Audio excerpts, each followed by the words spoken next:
Hello there. This is going to be the second cut. Welcome back to Hitting the Bricks. Truth Today. TruthToday.org. At the Bunker. A lot of titles here. Babble from the Rabble. So please pardon as the production seemed to, I got some of the technical difficulties sorted out. Thank you to Lewis, Roy, Rich, the Autonomy Group, and all the good folks over there at Autonomy. So, Babble from the Rabble. I had, I'm going to follow up on the quote. Well, quote of the day, observation of the day, bullshit line of the day. Attributed to Albert Einstein. Our technology has surpassed our humanity. And it's interesting. I'm in a bit of a precarious living arrangement at the moment. But it offers a different perspective at times. And today, I was kind of straightening up before I'm hitting the bricks here. And I lit a candle. And you know, sometimes I took a moment and it was dark. And the light was just, to use a word, beautiful, you know? So I took a moment and stood back and looked at the flame. And it's such an amazing phenomena.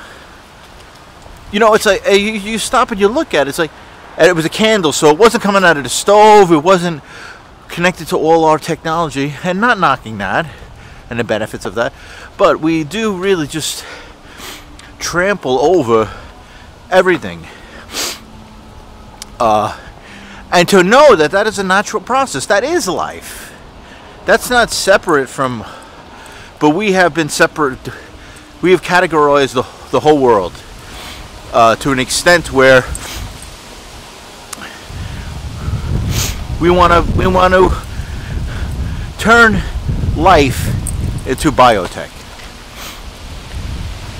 And if you go to the root of this, from my own perspective, it really seems like it goes to the ideology of the subjugation of nature. And if you go a little bit further, I'll give you an example. There was a film, I believe it was Moses, and he's a great film director. His name escapes me at the moment. My memory is not so great these days. He's from Coney Island. But anyway, so Moses, and this is the divide. Moses is in tune and lives in accord with nature. I guess that's why he, you know. No, it's not Moses. I'm sorry, Noah. I'm jumping around. Noah lives in accord with nature. That's why he's the man that, you know, gets to eat one, you know, the two animals from on the ark, and, like, you know, to save the human race, all this kind of stuff, right? So he'll go out and he's in tune with it, and he communes with nature. So now the king, right? There's this thing where he would be maybe Moses is the guy who lives in accord with nature. No, I'm sorry. Noah is the man who lives in accord with nature, and here's this the king or the ruler of this people who is subjugating, is a subjugator of nature, conqueror of nature, ruler of nature, controller. Control, to the difference between understanding to live in accord and understanding to control, right? So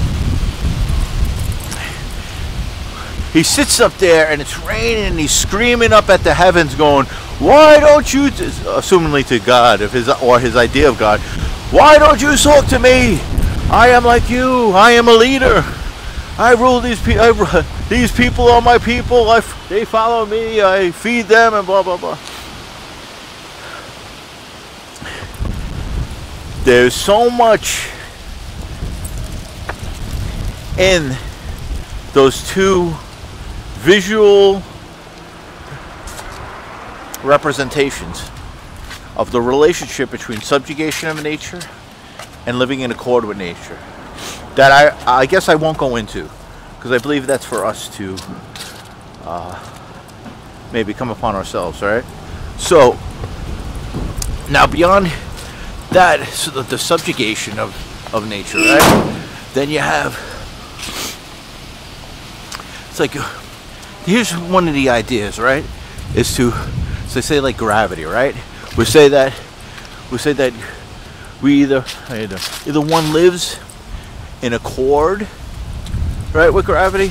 Oh, maybe that's not the right way to put it, right? I'm sorry, I'm walking through an area, and I don't want to be disrespectful to people. They think I'm recording myself. I don't want them to think I'm recording them. So, okay. You know, people have this. I saw a man. Well, let me say this first. Like, they're like, oh, with the invention of the airplane, we conquered gravity. It was, no, we didn't conquer gravity. We understood the natural phenomena of how it works. I mean, it was done with mathematics, the intellect of man, right? And it was done, but then it wasn't conquered. I mean, if a plane isn't designed to the perfect specifications to align with the principles of that which we call gravity, the plane's not going to take off. Or it's going to, at some point, it will drop out of the air, because gravity is immutable.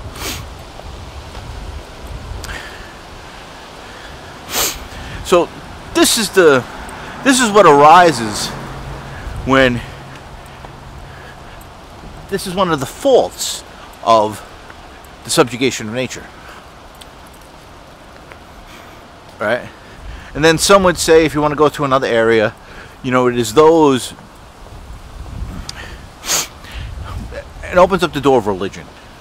Religion, wherever you're, I believe in separation of church and state, not that just to put an American spin on it, whatever you, if that's your beliefs and you do not trespass upon another, that's your part of your life journey, or whatever you want to call it, right? But science, and I'm jumping around here because I lost my train of thought on that. Science has become, or pseudoscience rather, has become a type of religion. Some people are calling it scientism, and it's expressed itself in the United States of America at the moment and around the world as a type of health authority. Because the fact of the matter is, and it is a multifaceted corporate endeavor. And I only say corporate because that is the face of the mechanism. Because behind these, because you think, what's a corporation? It's only a series of agreements. There's no real structure. I mean, unless the building they build, and it's all of thought. You know, and it was established through restrictions of nature. You know, yeah, there was agreements in an area where there was a time where we would have, yeah, sure, you would have to, you know, restrict food, right? And restrict an area so the farmer would take responsibility of the land, and that was good because he knew the land, and you know, people needed not to mess with his stuff. But he would, you know, he would grow food, and then people would commerce however they would commerce, and that, so that was a, you know, there. But what has happened is, what was established was sophists, people who understand human nature, who understand truth, and use it for their own benefit, and that's just the fact of what it is, right? So I'm going into a lot of details here. But what happens is, say it like our economic system currently, it gets set up. They're all agreements, and there's a point in time it's like, listen, well, if you don't have food, you're not going to eat. And sometimes, in some of those agreements, you might say, okay, well, that's fair. You know, I guess It goes into Thomas Paine in Common Sense. It's one of the earlier. He talks about society, and he says, well, say there's a group of people and they're stranded on an island. In the beginning, they'll all work together for their survival, those initial necessities, and everybody will work together because to get water, shelter, because they have to survive. But once they get that together, and people get a little bit comfortable, human nature kicks in. And there'll be some that kind of will run the show, and then others maybe, whatever don't want to be bothered, and they're causing mess, and they start disrupting the peace of the society. So then they have to have a meeting and say, listen, we got to get together, we got to start talking to each other. And this is the beginning of government regulation. So now what has happened is they established, and it's all the laws and rules are derived from this, right? I'm running through, so this is, hold on a second.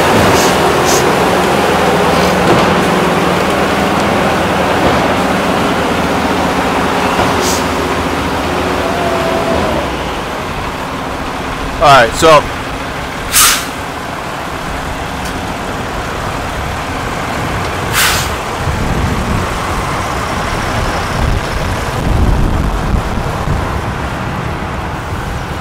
I'm going on a bit. I'm walking. So those agreements are made. So like, look at now. The society is nothing but an agreement. It's that we go along with for the betterment of the society. So it's all thought. They're formations of thought, really, that people live in accord with for the betterment of us all. But that can be turned on us, and this is what's happening now, where the society is being turned to what they would say a technocratic society. All right, and you see all this, and think about it. Those same agreements are being held on to, but they're changing foundational structures. It's very important. And some would say there are those, like they would say, people who use the terms of evil people, good people, whatever that may be, right? They would say, okay, so now you have people who would live in accord with natural law, right? But then those who do not want to live in natural accord, so they will develop, that's what they say, we'd rather, instead of living, that's like the divide of the archangel or whatever the religious stories are. Is like, there are those who would rather rule in hell than that live subjugated to natural law.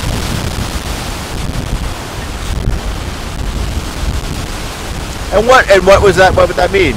It could be like, yeah, I don't want to do my dishes, or I don't want to clean up after myself, or I want someone to do that for me.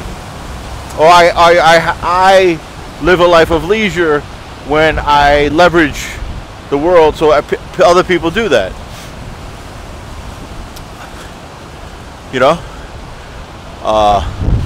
I may be going a little bit too far, but this is really, it's subjugation. The root of subjugation of nature is ideology. I mean, natural law. Right now, it's cold out today. I go outside because I feel like I'm pushing my body a little bit. But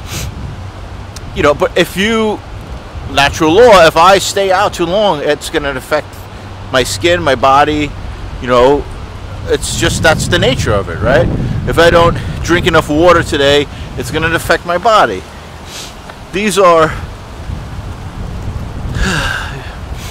It sounds silly, but these are basic things where, what are the benefits of the technology and what is the purpose? And it's when these conveniences of the technology become turned into restrictions, and that's we just need to be aware of that. So now this brings up where we're at this point in time. Technology, as far as artificial intelligence, neurotechnology, biotech. It's being called Dr. James Giordano. I would suggest go check out his West Point lecture to the cadets, in which he states, well, he says first that he's at the forefront of neuroethics. Neurosciences started about 20 years ago, and there was 2 colleges, and he was at one of them. So he's been in that field for I guess he's at the forefront of that field of neuroscience, which he states have been weaponized.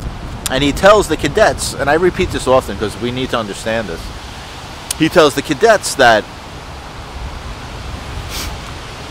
he addresses them and says, you will encounter neuroweapons in your personal life and in your professional life.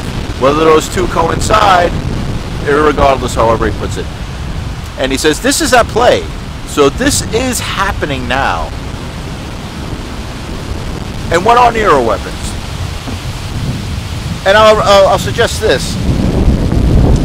There was a time before where we had made decisions that we would not allow corporations or people to patent biology, and we made this step over that line.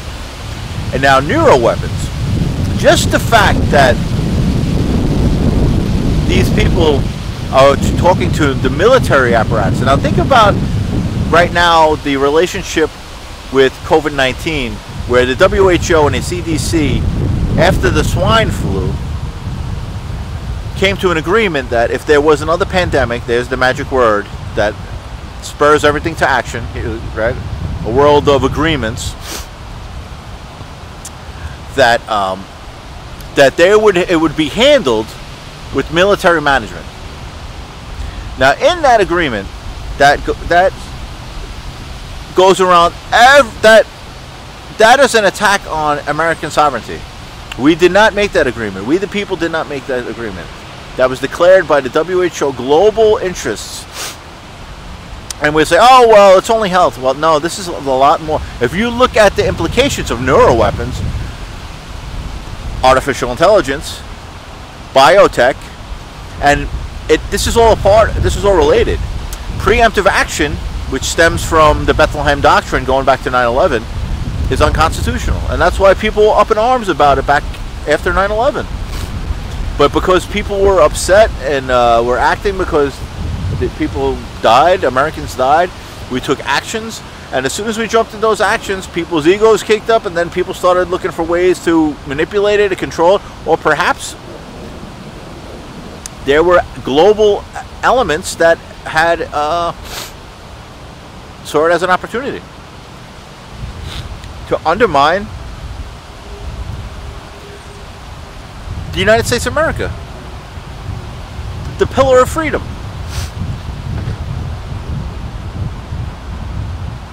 That's not far-fetched. That's the way people who could, since you can go back to Alexander the Great, people have wanted to conquer the world since history has been written. That's just the way it is. And these are like, you had Hannibal walking through the world on elephants. I may have that wrong, but that was the technology of the age. The use of control. So this is new, but it's a crime against humanity, because what it does is it interfaces with the natural biology of the human body.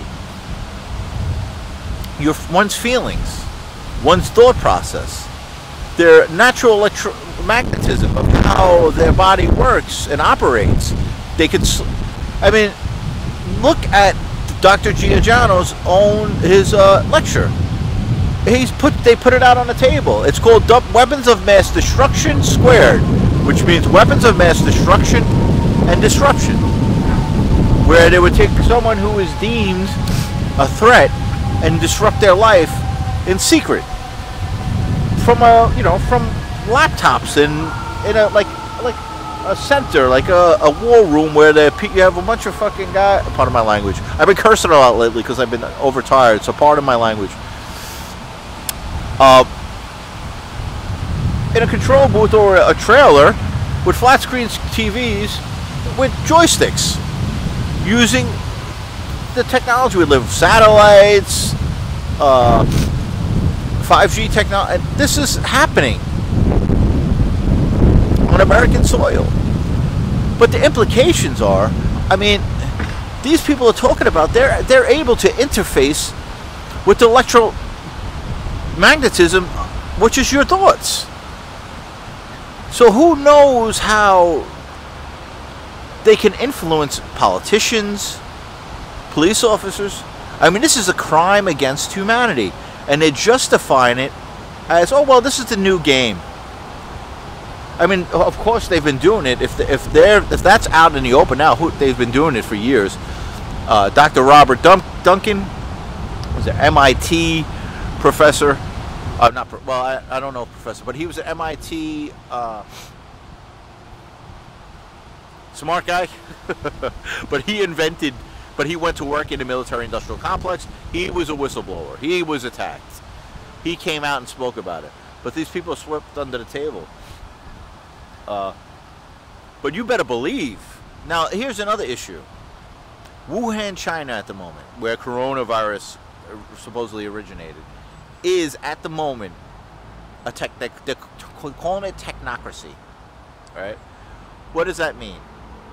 Through the use of technology,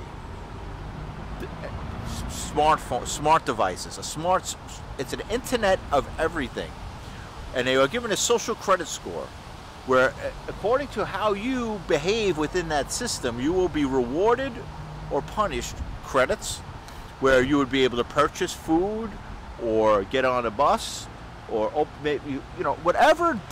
However, think of your digital world. How much in your house, if you're using a voice recognition, or okay, put the stove on, like turning your car on. Think about when there's that internet of convenience is in control of everything you have. Then now think of if someone has power over that. If they could they turn something off? Not only that, now the weaponization of this technology. If you see some of the footage, people dropping down, they're saying that the 60 hertz affects oxygen levels. They can make someone fall asleep. Someone could pass out. I mean, this is happening. But don't take my word for it. But I'm telling you, I'm giving you a general statement. I know for a fact this is happening, without a doubt. But don't take my word for it. Maybe I'm a crazy person. Maybe I don't know. I'm doing this because I'm looking for attention. Let's place principles before personality. The hell with me. Go to Target in Massachusetts. Look at the patents, the Frey effect. Look at the work of Jorge Delgado. Right? This is the technology. And now here is, how has our technology surpassed our humanity? These are individuals that deem being alive, dealing with the human body and biology as some kind of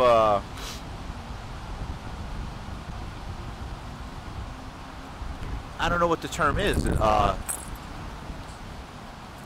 Something to be removed as like a pesty situation, because they're pure intellect. They haven't, people in our monetary structure, people live very comfortable lives, and if they're intelligent, they do very well. So they're not challenged much. So there's things happen where they don't come to a healthy understanding of natural being. And I'll give you an example. I saw a friend of mine shared with me a documentary regarding Ray Kurzweil, who's a very intelligent man, and it's not a knock towards him, but he is at the forefront of AI, and he was telling the story about his father had passed away, and his idea was that, you know, these people don't want to die. They have a fear of death. And he said he had all of this infant data of his father, and that he would hope that when they come to that point in time, he could upload it into the internet, and that he would have this relationship with his father. And he felt that, you know, human beings can get past the human body, where we wouldn't have to worry about getting old and those things we have to suffer, and we'll just be uploaded into the internet. That is what they think is something to a goal. Elon Musk has a Neuralink where they're uploading their brain to the internet.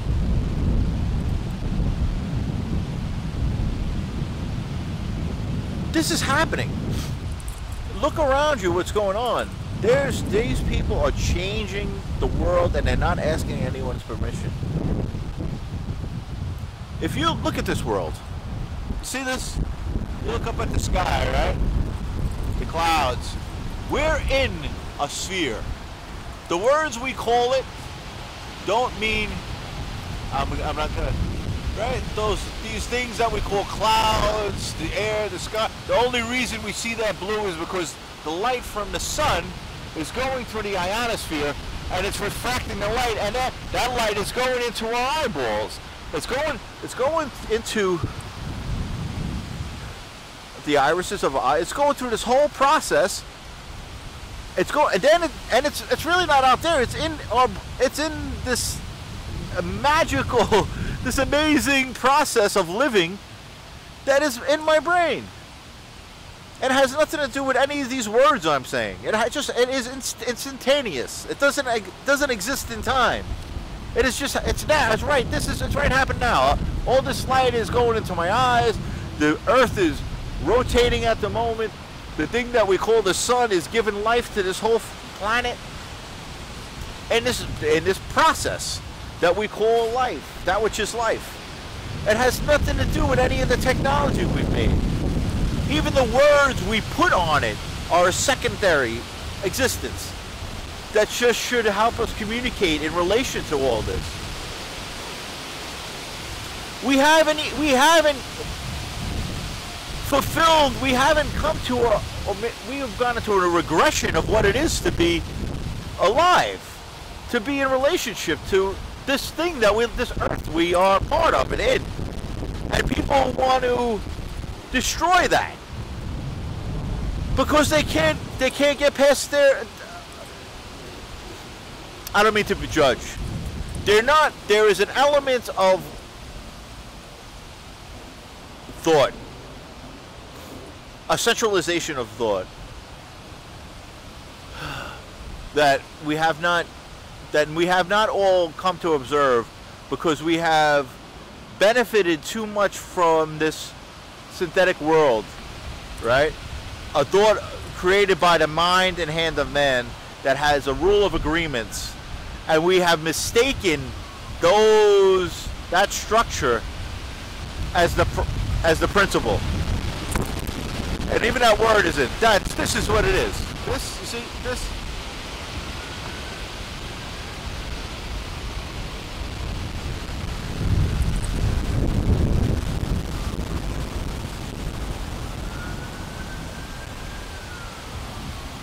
That's not something other.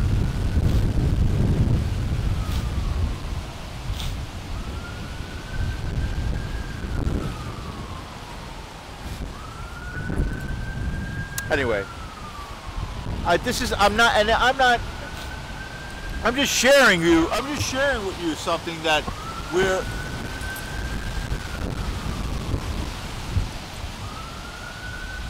it's not about right or wrong. We're going down We're making mistakes, and we're not acknowledging the mistakes because we're benefiting in ways that are not.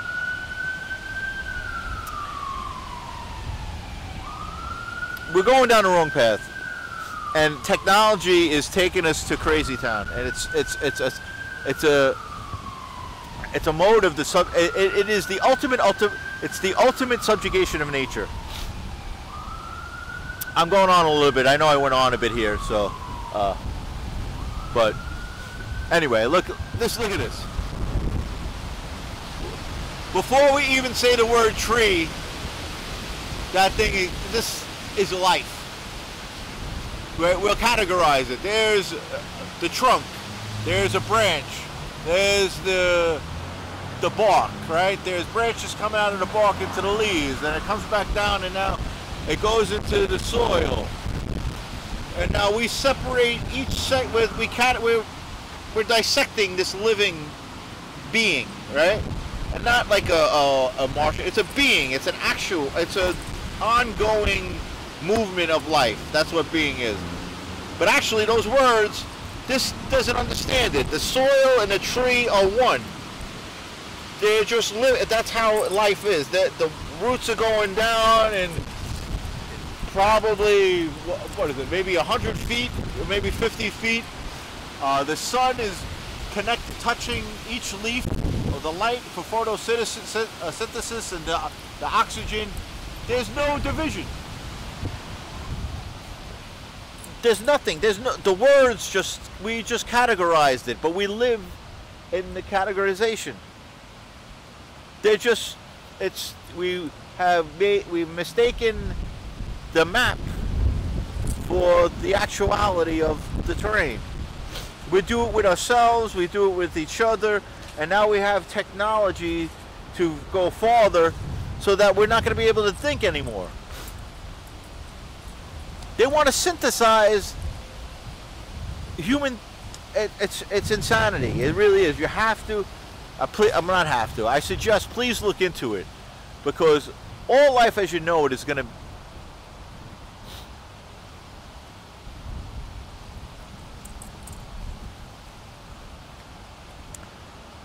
It's very serious.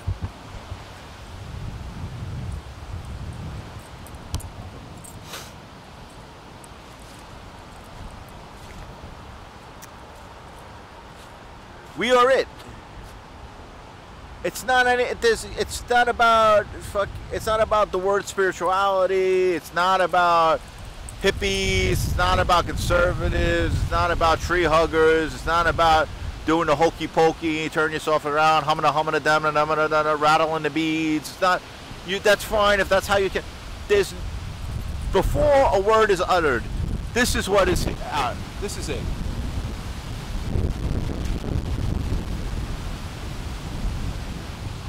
Those processes are going through our own body. The breath, the oxygen, carbon monoxide. The trees take in carbon dioxide. We breathe it out. There's a whole process going on that it just is life. That we have. Why? Because we have no say in it.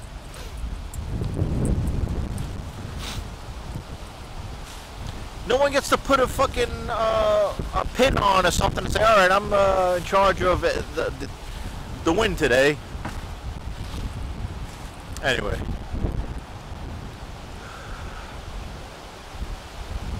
And at the least, just take a look at the idea. If you think you're on a winning team, you know, how long will till that changes? You know, because the fact of the matter is that the conveniences, it's happening already. The conveniences will become restrictions.